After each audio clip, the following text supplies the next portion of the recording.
성가대 찬양 감사합니다. 오늘 날씨가 매우 추워졌죠. 아마 아침에 나오시면서 그렇게 편하게 집을 나서지 않으셨으리라고 생각합니다. 어느덧 11월 달이 돼서 미국의 신앙 전통을 따라서 우리는 11월은 감사절기로 되어 있습니다. 그래서 감사의 달로 되어 있는데 요즘 우리 주변에 이루어지는 개인의 삶 속에서 참으로 감사하기보다는 걱정스러운 일들이 많으리라고 생각합니다. 며칠 전 어떤 어른이 한 분이 아마 지방에 다녀오셨던 것 같아요. 그런데 이 충청도 지방에 갔다 오신 지 가뭄이 너무 심하다고 하는 말로 안타까워하는 모습을 보았습니다. 이미 우리나라는 물 부족 국가로 세계가 경고했습니다. 결코 우리나라가 이 물 부족이라고 하는 모습에서 자유롭지 않습니다. 물 부족의 심각한 모습을 보았던 경험이 있는데 그것은 바로 어느 해인가 이스라엘과 요르단을 넘나들면서 그 성경의 자취를 보던 해였어요. 요르단에 갔을 때는 호텔이고 공중 화장실이고 모든 화장실에 수돗물이 제대로 나오지 않습니다.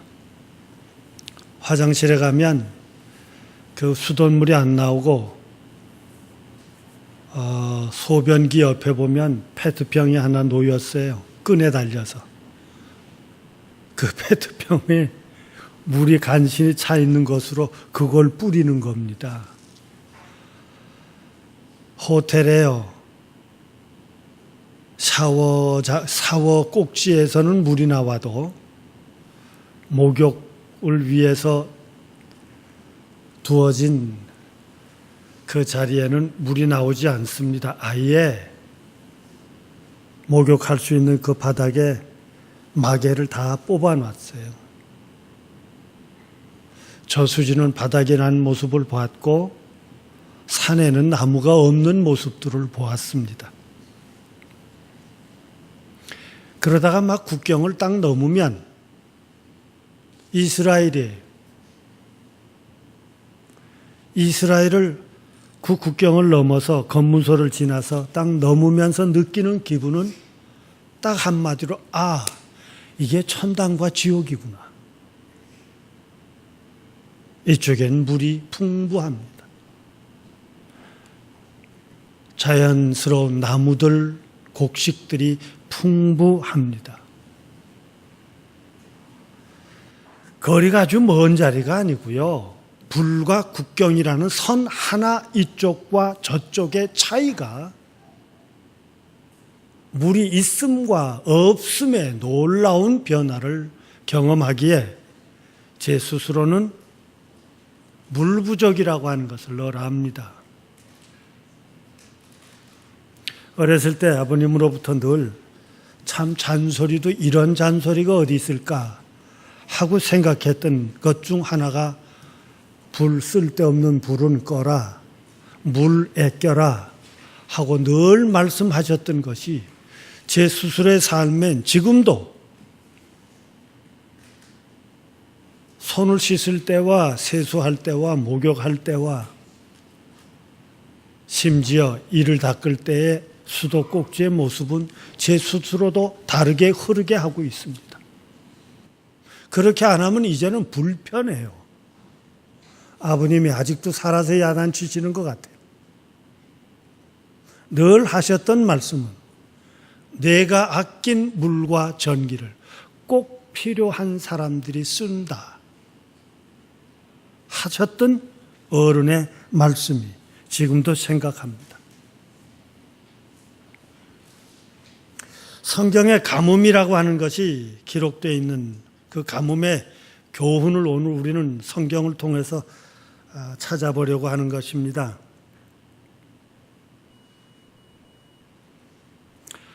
오늘 역대기 상이 사무엘 하 24장의 얘기와 똑같은 내용이 기록이 되어 있어요. 다윗 왕이 이제는 자기의 권력이 안정됐습니다. 외부로부터의 공격도 다 물리쳤습니다. 솔로몬 이후 남과 북이 갈라져서 북쪽은 이스라엘이라 하고 남쪽을 유다라 했던 것도 다 이제는 다윗이 통일 왕국을 갈라지기 전 다윗은 통일 왕국을 이루었던 놀라운 공적을 세운 왕입니다.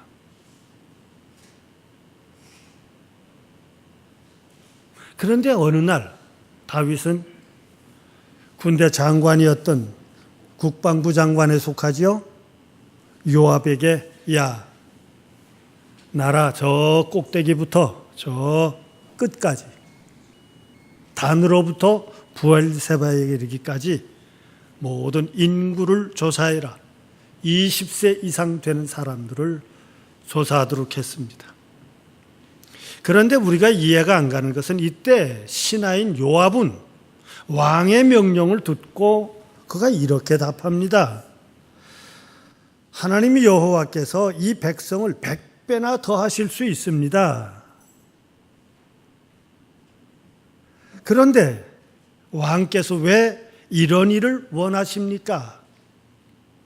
왕의 요구와 그 명령에 대해서 정면으로 안 됩니다 하고 거부해요. 그러나 왕의 재촉 때문에 그는 어쩔 수 없이 조사를 합니다. 그 조사된 것은 북쪽 이스라엘은 110만, 남쪽 유다는 47만, 그래서 157만 명이 된다는 보고를 하게 됩니다. 그런데 오늘 우리 본문에서 잘 보시면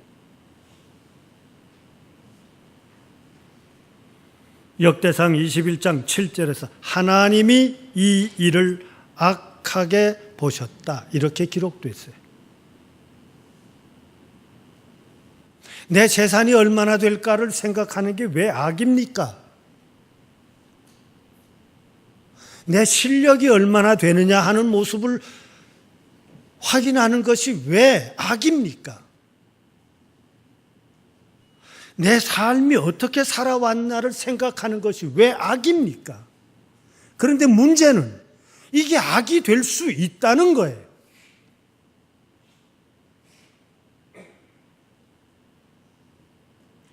그게 뭘까요?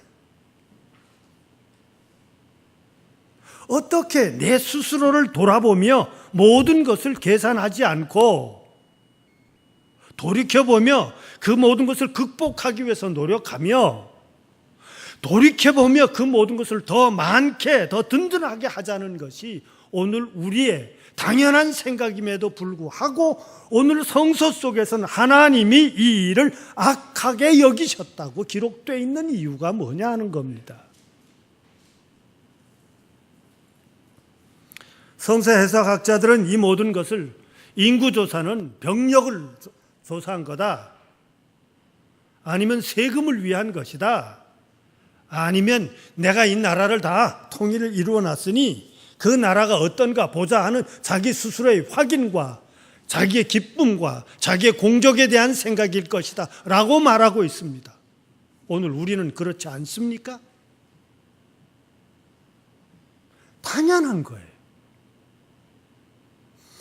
그런데 오늘 문제는 이것을 악하다고 본 것이 설명이 없습니다. 무엇이 악한 것인지를. 결국은 우리가 한번 생각해 볼 수 있는 것은 계산하는 그 마음 자리일 거예요. 왜 계산을 했니? 무엇을 위한 계산이니? 하는 걸 거예요. 적어도 신하가 얘기했던 것처럼 하나님께서는 많게도 하실 수 있습니다. 100배를 더 하실 수도 있습니다. 그런데 왜 확인하려 하십니까? 우리에게 주어져 있는 것은 이 이야기 속에서는 성서를 통해서 분명히 보아야 하는 것은 하나님께서 하실 수 있음에 대한 인간은 스스로가 내 것을 내가 확인하고 싶은 마음입니다. 어느 순간부터인가 하늘의 도움과 하나님의 인도하심과 하나님의 보호보다 내 실력, 내 능력, 내 가지고 있는 것에 대한 확신을 우리가 더 가지고 있지 않느냐 하는 겁니다. 하나님 어디 계세요?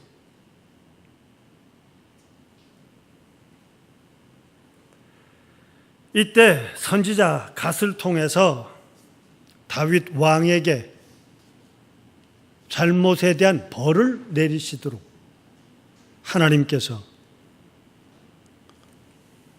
세 개를 제시합니다.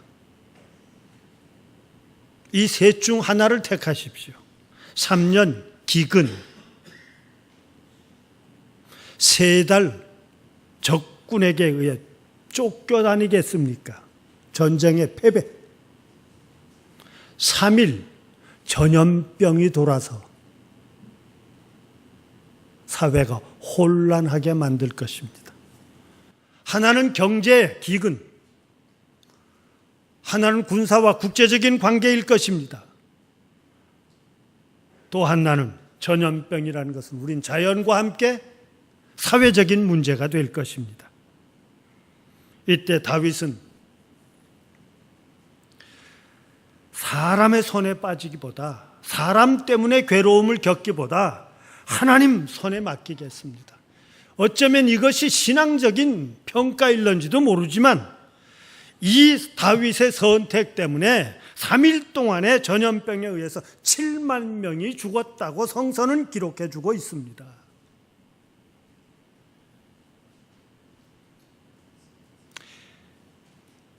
그런데 하나님의 천사가 나타나셨다지요. 그리고 그 천사가 하는 말이 하나님께서 이 재앙을 내리심에 대해서 뉘우치셨다. 하나님께서 돌이키셨다.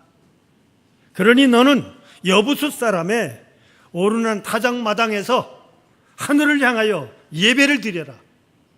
회개의 예배, 사죄를 구하고 용서를 구하는 예배를 드려라 하고 말합니다. 이 대목에서 우리는 성서를 연구하시는 분들은 볼 수 있는 것은 여부수 사람 오르난, 그 여부수라고 하는 것은 이방 사람이에요.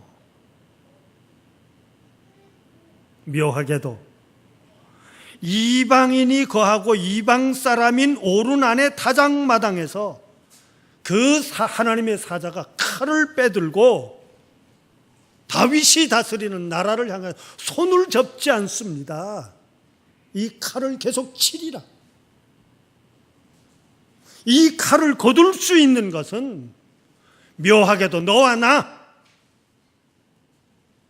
그가 하늘 앞에 예배 드리는 거였어요. 다윗은 베옷을 입고 절하며 잘못한 것은 나입니다. 나와 내 집을 치시고 이 백성에게 재앙을 내리심을 돌이켜 주십시오 하고 그 앞에 사죄합니다. 이것이 바로 왕의 왕된 모습이에요. 이것이 사회에서 적어도 지도자의 위치에 있는 사람들의 모습입니다. 내 잘못입니다. 내 잘못 때문에 그들이 죽어가고, 내 잘못 때문에 생명들을 잃어가고, 내 잘못 때문에 위기를 겪는 그들, 나를 쳐주십시오. 나를 벌하십시오.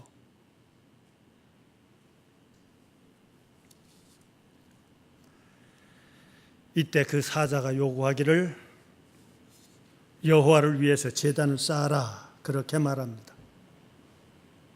결국 그 타작마당을 그 자리에서 얼굴을 대며 이방인 사람 앞에서 이방인 땅에 왕이 땅에 머리를 조아리며 예, 그리고는 그 땅의 주인인 오르난에게 이 땅에서 예배를 드리겠다. 예배 드리십시오.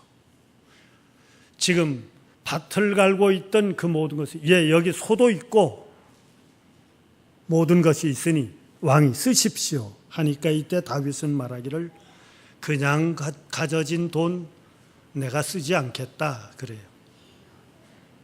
그 물건을 쓰지 않겠다 해서 값을 치르고, 양쪽 성서에서는 이 값이 다릅니다. 한쪽엔 은 500세겔이라고 그러고 오늘 역대상에서는 금 600세겔이라고 그렇게 나와 있습니다. 가격의 차이를 중요하게 생각할 것이 아니라 그는 자기의 값을 치르고 그곳에 밭을 갈던 소를 제물로, 그리고 그 농기구를 부수어서 땔감으로, 그리고 그 밭에 있던 밀, 그것을 소제물로 하나님 앞에 예배를 드렸습니다.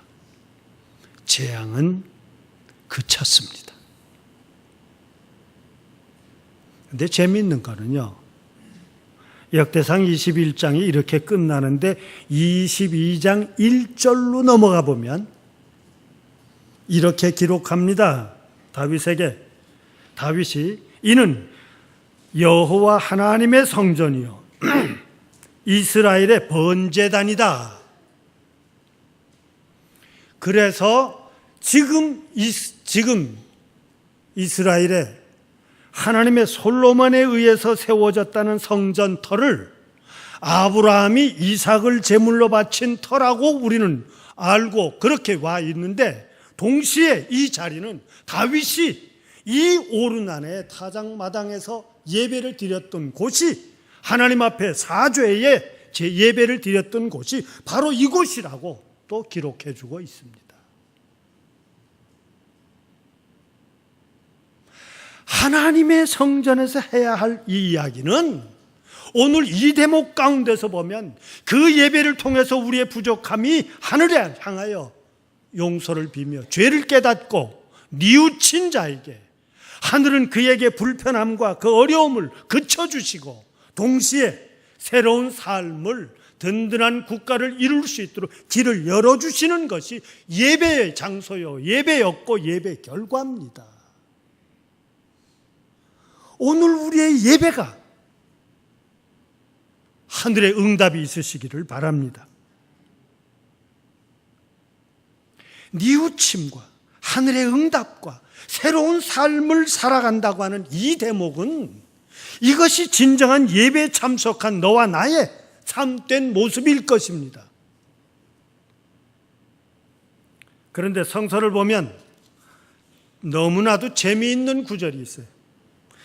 오늘 본문으로 택한 역대하 21장 1절에서 보면 사탄이 다윗을 이렇게 범죄하게 했다, 이렇게 기록이 돼 있고, 사무엘하 24장 1절에는 똑같은 내용이 기록이 돼 있으면서도 하나님께서 다윗을 향하여 진노하셨다고 합니다.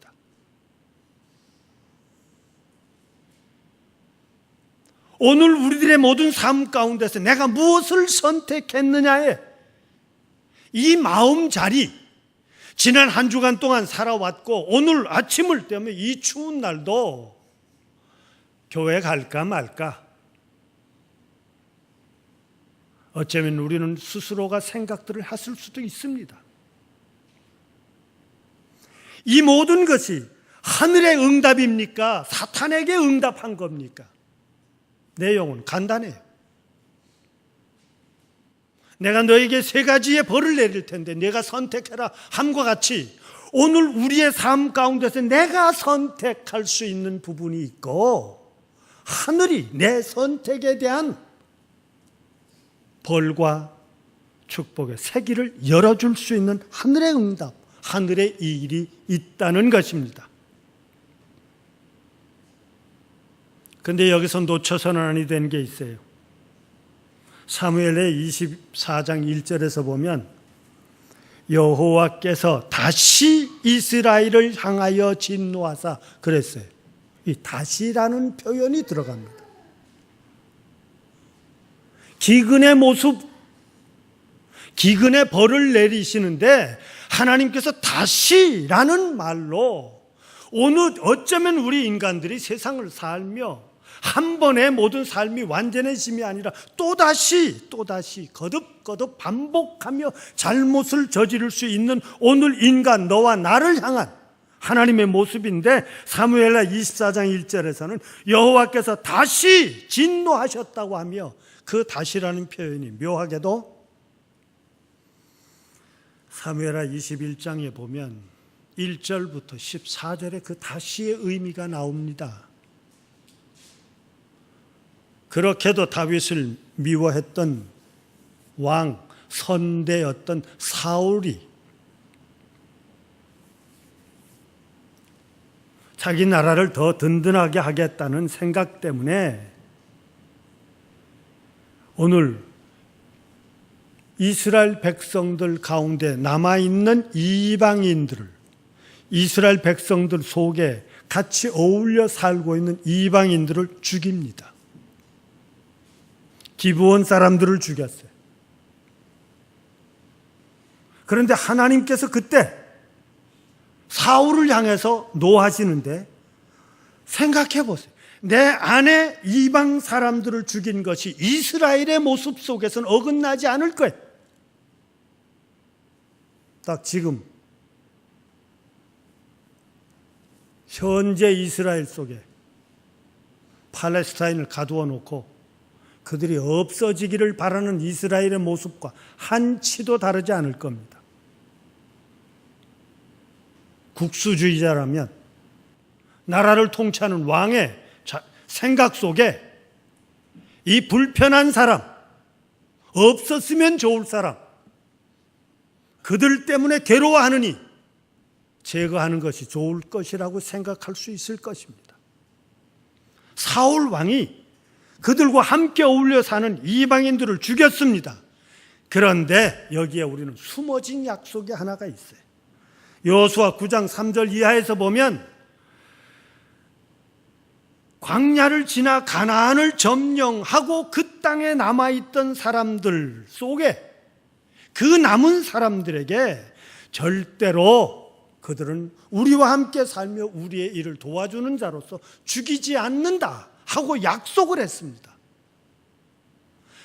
하나님을 두고 약속한 것을 권력이, 조직이, 국가라는 의미로, 그것도 민족을 위한다는 의미로 하늘의 약속을, 하늘을 향한 약속을 깨어버린 왕,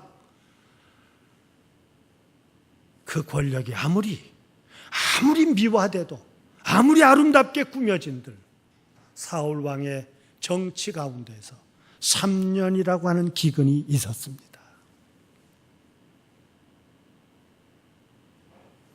신앙인들은 나 한 사람 한 사람을 바로 서야 되겠다고 하는 것, 나에게 주어져 있는 책임을 바로 해야 되겠다는 것을 분명하게 알 수 있습니다. 왕은 왕으로서 이 민족을 바로 세워야 하나, 그것이 하늘의 뜻을 위한 하나님의 선택받은 자로서의 사명을 다하는 자로 그 땅에 속한 생명들을 바르게 보호하며 살려내야 할 책임이 있다고 하는 것을 분명히 보여줍니다. 혹시라도 그것이 미화돼서 아름답게 보여주어서 어떤 말로 포장이 되었든지 간에 그 심령 저 밑바닥에 나를 아름답게 만들겠다든지, 내 조직을 더 굳건하게 연장하겠다든지, 내 권력을 더 지키기 위한 것이라든지, 혹시라도 개인의 야망을 위해서 그 나라와 민족과 역사를 이용하는 것을 하늘은 인정하지 않습니다. 이스라엘은 하나님의 선택받은 선민입니다. 그들은 어떤 모습이든지 하나님 앞에서 하늘을 향한 자로서의 삶을 바로 살아가는 것이 이스라엘의 모든 백성들의 한 심령 한 심령이 하늘을 향한 책임이에요. 어떤 권력자라도, 어떤 지위를 가졌을지라도 그가 자기에게 주어져 있는 자리, 자기에게 주어져 있는 권력은 곧 하나님 앞에서 하늘의 일을 하는 것입니다. 그 한 사람이 권력을 가진 그 한 사람이 바르게 하지 못하면 3일 동안의 전염병으로 7만 명이 죽는 이 어려운 기가 막힌 사건들이 생길 수밖에 없습니다. 그러나 그 한 사람이 바로 설 때 그 민족은 죽음의 자리에서부터 이끌어내는 것인데, 그 지도자의 책임, 그 한 사람의 역할은 하늘의 일입니다. 나를 통해 살리는 자로서의 자리에 있을지언정 죽이는 자의 자리에 있어서는 안 될 것입니다. 이것이 오늘 신앙인이라고 고백하며 우리가 예배 드리는 너와 내 삶 속에서 일상적인 삶 가운데서 실천해야 할 오늘 우리들이 하늘 앞에서의 생활일 것입니다. 어느 날 예수님이 조금 파격적이긴 하지만 그 사회에서 세리, 이거는 아주 매국노고, 이건 우리의 피를 빨아먹는 놈이고, 이건 겉과 속이 다른 놈이고, 심지어 세리는 당시 은행에서마저도 세리의 돈은 받지를 않았다고 그럽니다. 교회 헌금은 아예 그거는 헌금함에 넣을 수도 없을 정도였어요. 그러니 세리라고 하는 사람의 그 직업을 행하는 사람을, 대접은 얼마나 비참했겠어요. 그 외에 예배 드리지 않거나 말씀을 지킬 수 없는 모든 사람들을 다 통칭해서 죄인이라고 했어요. 어떤 이유에서든지 안식일을 지키지 못하면 그거는 죄인이에요. 그런데 예수님은 세리와 죄인과 함께 식사를 하셨다. 이건 당시의 눈에 보면 파격적인 일입니다. 당연히 들어야 하는 말씀은 어떻게 랍비가, 선생이 죄인들과 함께 있노? 이건 말도 되지 않는다. 바리새인과 서기관은 당연히 그것을 지적했습니다. 아니, 바리새인의 신앙관, 당시에 바리새인과 서기관이 가지고 있는 율법의 종교관, 그리고 적어도 그 사회의 신앙의 어른이라고 자처하는 사람들은 그 자리에 있으면 안 됩니다. 그러기에 그들의 눈에는 예수님을 바르게 볼 수가 없었어요. 근데 성서는 가만 보십시오. 오늘 누가복음 15장에서는 예수님 주변에 있는 사람을 보고 누가는 이렇게 해석합니다. 왜 예수님이 그들과 함께 했느냐고요? 예수님의 말씀을 들으러 오는 그들과 함께. 오늘 이 시간, 오늘 우리들이 예배 시간에 온 것은 하나님의 말씀을 들으러 왔어요. 우린 좀 더 정직합시다. 목사인 제 스스로가 과연 목사 맞냐고. 하늘 앞에 예배 드리는 너와 내가 과연 신앙의 모습으로 완성된 자이냐 하는 겁니다. 아니에요. 부단히 바르게 되기 위해서 세상에 살며 가슴앓이를 하며 내가 아직도 모자람을 보기 때문에 안타까워하는 자로서 주 앞에 서며 이 시간도 우리에게 맡겨진 그 모든 직분과 역할과 사회 속에서의 모든 순간순간마다 믿는 자로서 예수님을 구주로 고백하고 믿는다는 너와 내가 어찌 살아야 할 바를 생각하며 사는 사람들입니다. 놀라운 것은 주님은 우리를 거절하지 않습니다. 거절하는 사람도 있고 거절하지 않는 그 한 사람이 예수님이었어요. 그런데 예수님은 그들을 보고 비유의 말씀을 하셨다고 그러죠. 어느 목자가 양 100마리가 있었는데 하루 종일 다니고 돌아와서 저녁에 울타리 안에다 집어넣으며 개수를 세다 보니까, 마리수를 세다 보니까 한 마리가 모자라더래. 그래서 이 목자는 99마리는 울 안에 두고 그 잊어버린 한 마리를 찾아 나섰다고 얘기합니다. 저는 이 말은 목자에 관한 이야기면은 틀림없습니다. 잃어버린 목자, 양 한 마리를 잃어버린 목자, 그래서 그것을 찾아 나서는 목자, 잊어버리고도 모른 척 할 수 있는 목자, 어떤 것일 수 있습니다. 그러나 오늘 저는 그 가운데 하나를 더 생각하고 싶은 것은 길 잃은 양 그 하나가 너 혹은 나 아니냐고요.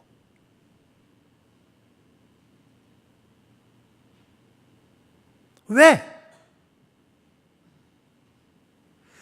예수님은 정작 그들과 함께 하고 싶었고 예수님의 말씀을 듣고 싶었음에도 불구하고 그들은 죄인이라고 나와 함께 할 수 없다고 잘라내버리며 그 잘라진 한 생명을 향해서 안타까워하지 않았던 바리새인과 서기관, 나는 깨끗한 자요, 나는 정당한 자요, 나는 바름을 위해서 살아가는 사람이기 때문에 나는 너와 함께 할 수 없다고 하는 것으로 생각했던 너, 그는 자기의 길을 잊어버린 사람입니다. 혹시 우리들이 그런 사람은 아닐까요?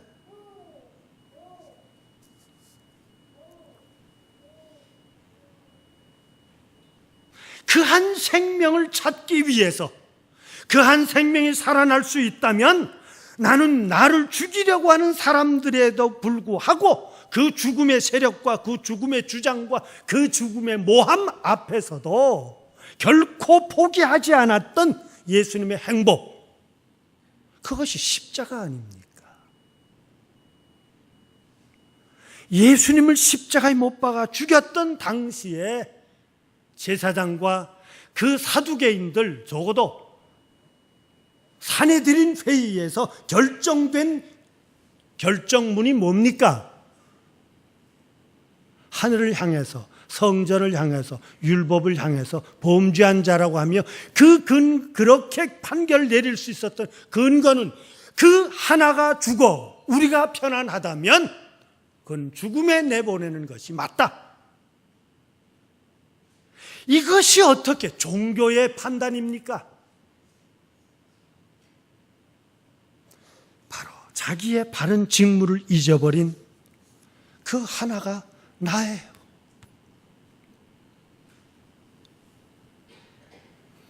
한 생명을 물질화시켜서 사람을 이용의 대상으로, 이용의 가치가 있는지 없는지를 보는 수치화된 현대인의 눈,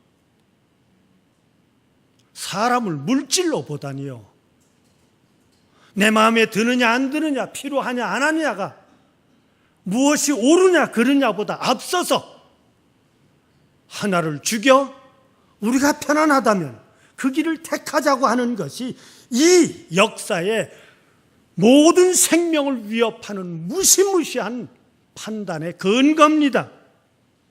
하나를 가볍게 여겨서는 안 됩니다.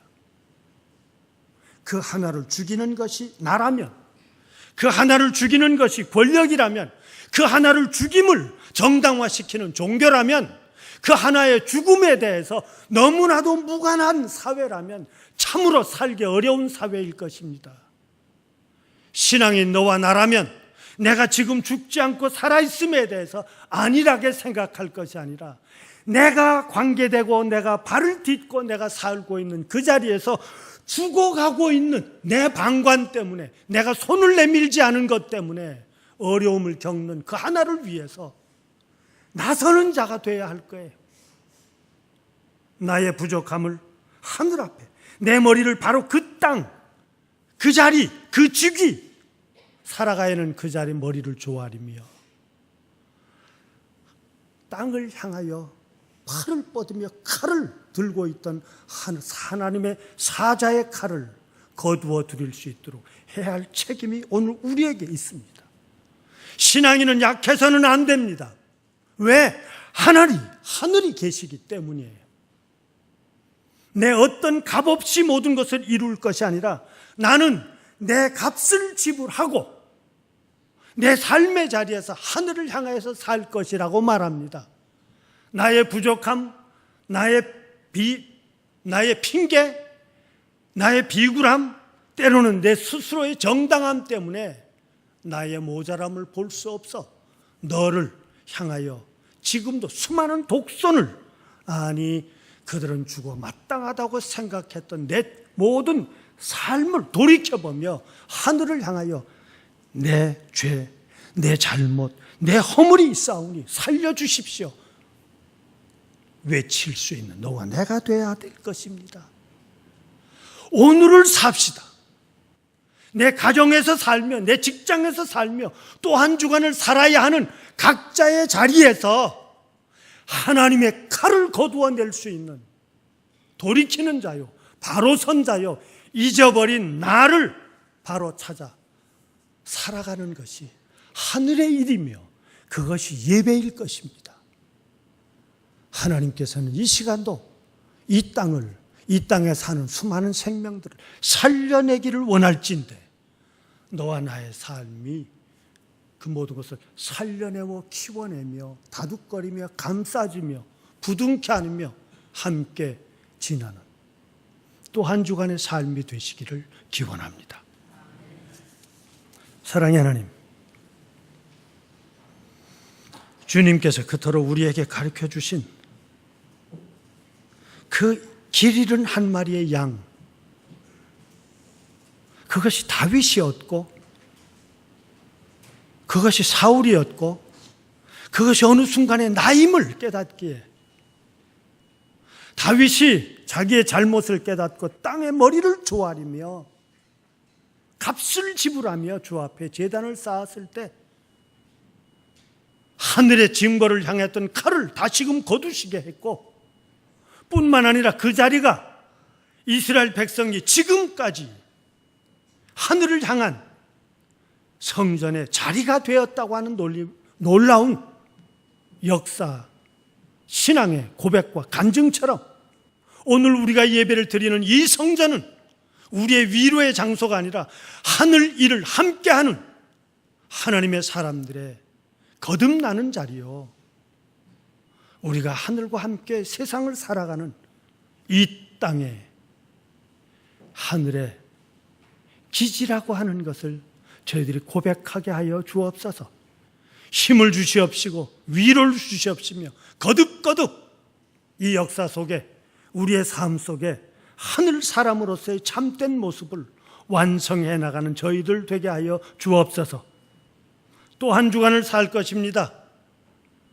지금까지 살아왔던 어쩌면 지루한 그 자리일지라도 알면서 다하지 못했던 나의 약함을, 나의 연약함을 고백할 수밖에 없었던 그 자리에서 성령이 함께 하심으로 오늘 우리를 들어 하나님의 나라를, 무생명을 살만한 세상으로 하나님 앞에 영광 돌리는 저희들 되게 하여 주옵소서. 그리스도이신 예수님의 이름으로 기도드리옵나이다.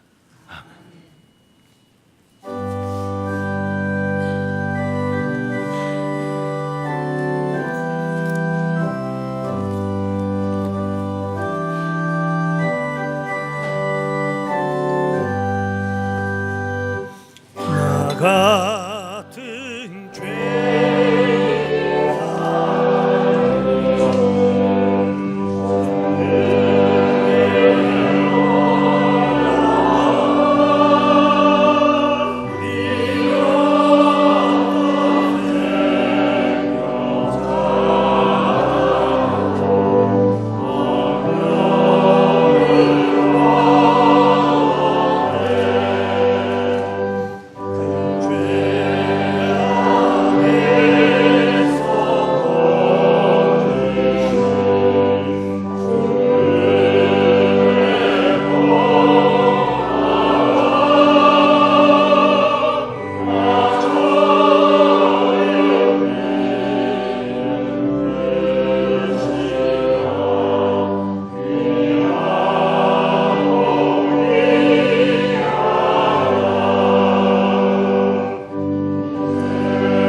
오늘도 저희를 살게 하신 하나님, 감히 하나님 앞에 나와 저희들이 예배를 드리며 오늘 우리를 향하여 허락하신 말씀을 듣게 하심을 감사합니다. 이스라엘 백성들이 그토록 존경하며 몇천 년 후대에도 가장 사랑하는 왕이었던 다윗의 잘못과 허물을 오늘 우리들은 말씀을 통하여 들었습니다. 자기의 부족함을 깨닫고 하늘 앞에 부복하며 그 땅에, 자기의 땅에 머리를 숙이며 사죄하며 값을 지불하며 예배를 드렸고 하늘을 향하여 고백할 때 허물을 징벌하셨던 하나님의 칼을 거두신 것처럼 오늘 우리의 예배에 참석한 교우들,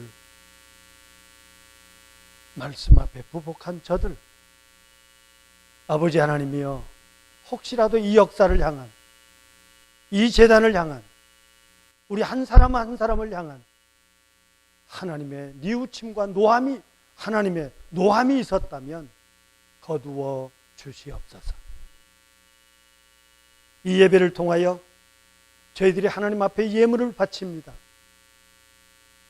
이스라엘 백성들의 구약의 전통에 따라 온전한 11조를 들어 교회가 교회로서 해야 될 모든 일들에 참여합니다. 나의 모자람 속에서도 믿음 속에 깨달은 만큼 감사 예물과 소원의 예물을 바칩니다. 그 소원과 그 믿음을 받아 주시옵소서. 주의 이런금을 바칩니다. 그리고 오늘 우리가 이 제단을 통해서 이 역사 속에서 우리가 마땅히 해야 될 일을 참고 견디며 하늘을 향하여 바른 일을 살아왔던 모든 아픔과 희생과 헌신과 봉사와 그 삶 자치자치도 받아 주시옵소서. 말씀대로 산 자의 모든 모습은 1.1획도 땅에 떨어짐과 거짓되지 않담 하신 것처럼 오늘 우리의 모든 신앙을 받아 주옵소서. 이 일터를 복되게 하시며 우리가 살아가는 생활 또한 지켜 주시옵소서. 물질을 마련하기 위해서 일한 그 일터를, 그리고 성별한 그 심령을 주 앞에 나의 모든 약함까지도 하나님 앞에 정직해 바쳐진 이 예물을 받아 주시옵시며 하늘의 위로와 용기와 함께 하심이 임하게 하여 주옵소서. 그리스도이신 예수님의 이름으로 기도드리옵나이다. 아멘.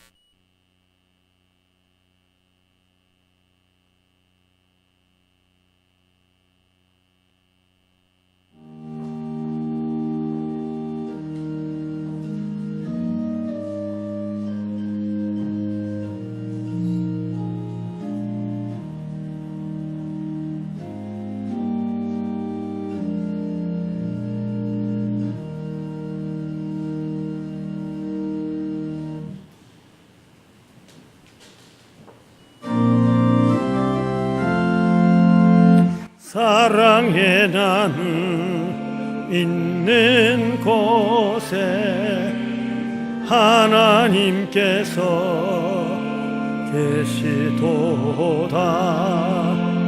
사랑의 나는 있는 곳에 하나님께서 계시도다.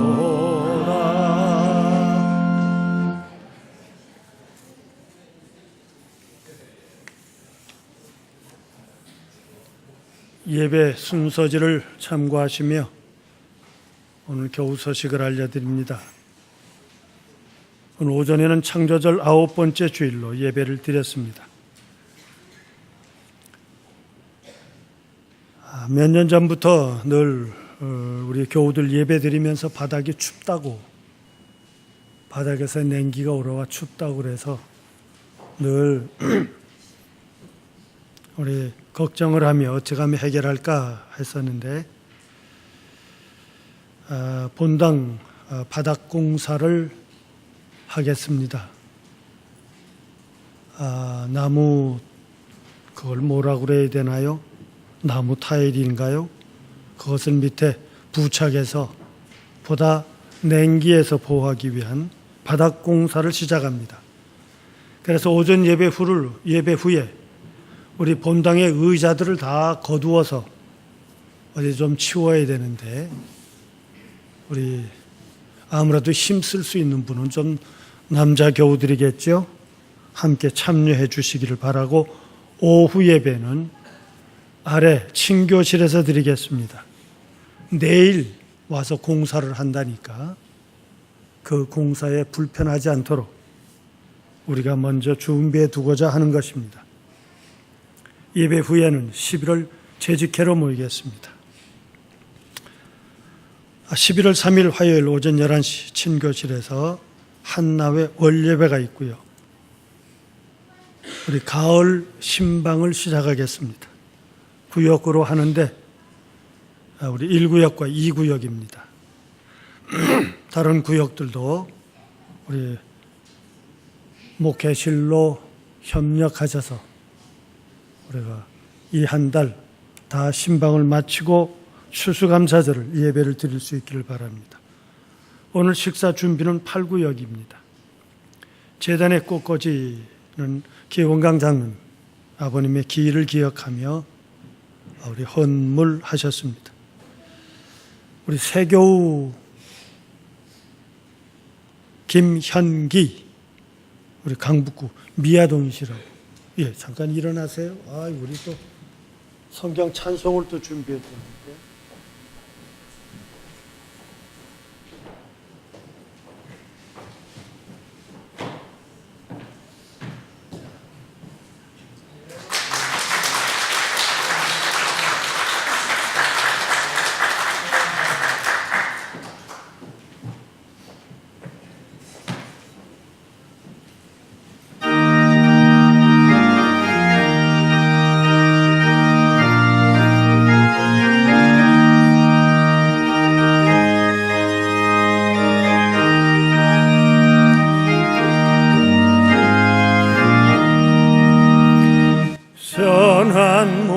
되신 우리 주여 항상 인도하시고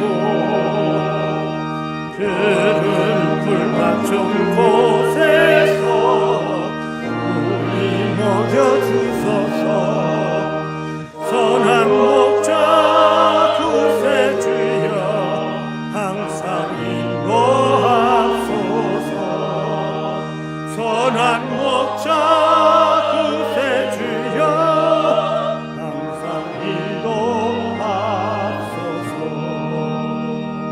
양의 문이 되신 예수여 우리 영접하시고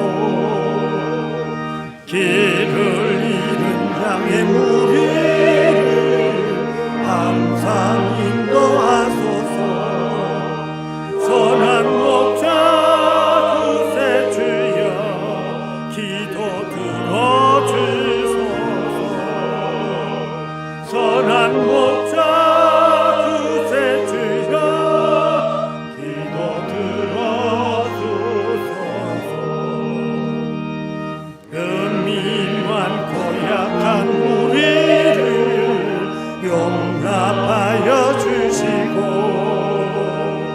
주의 넓고 크신 은혜로 자유 얻게 하셨네.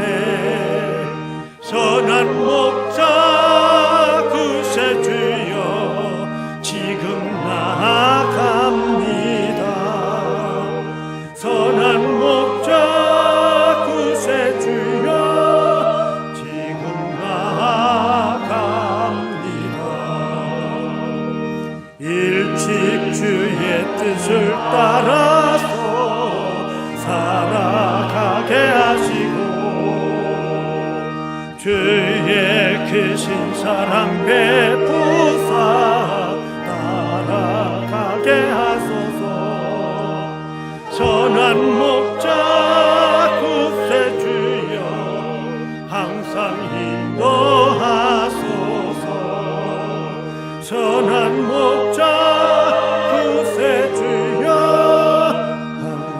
인도하소서.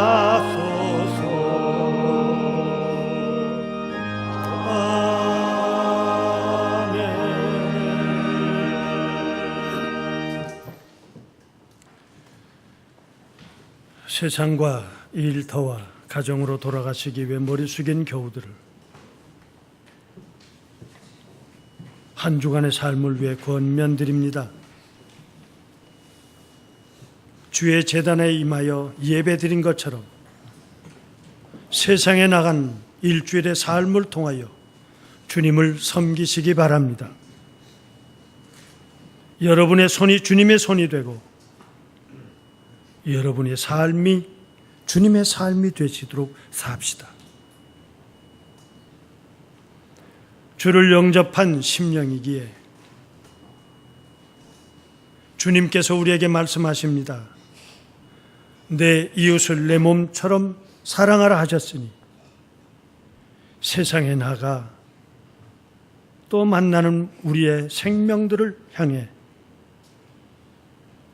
주님을 섬기듯 살아갑시다. 지금은 우리를 죄 가운데서 구원해 주신 주 예수 그리스도의 은혜와 하나님 아버지의 무한하신 사랑과 성령의 감화와 감동하심과 인도하심과 보호하심과 축복하시는 권능이 오늘 내가 있기에 허락하신 하나님의 생명 허락하신 뿐만 아니라 부모님의 기일을 기억하며 주의 제단을 헌물한 주의 종들,